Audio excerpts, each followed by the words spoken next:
c'est la dernière démonstration de force des opposants au pouvoir, celui de la première ministre, Sheikh Hasina, à la tête du Bangladesh depuis 2009 avec son parti laïque, la Ligue Awami.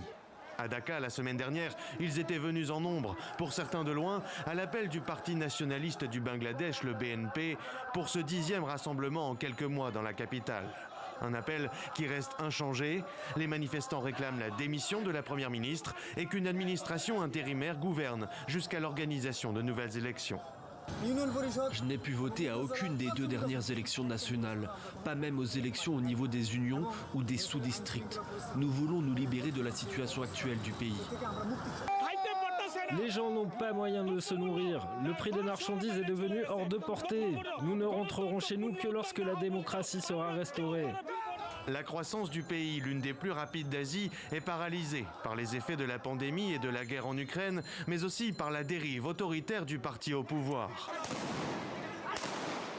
Dissolution du Parlement, absence de date pour les prochaines élections, la main de fer avec laquelle dirige Sheikh Hasina s'est durcie avec la répression des manifestations.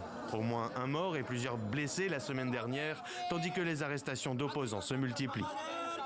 Ce n'était pas une campagne d'arrestation normale. La Ligue Awami arrête des personnes avant même l'élaboration d'un programme de n'importe quel parti d'opposition. C'est leur stratégie. Mais ce qui se passe ici est littéralement répressif. Quelques heures après cette prise de parole, ce responsable du BNP sera lui-même interpellé. Et ce mardi, c'est le dirigeant du plus important parti islamiste du pays, Shafiqur Rahman, qui a été arrêté. Il venait d'annoncer que son mouvement se joindrait à l'opposition pour réclamer l'éviction de la première ministre. La prochaine mobilisation est prévue le 24 décembre prochain.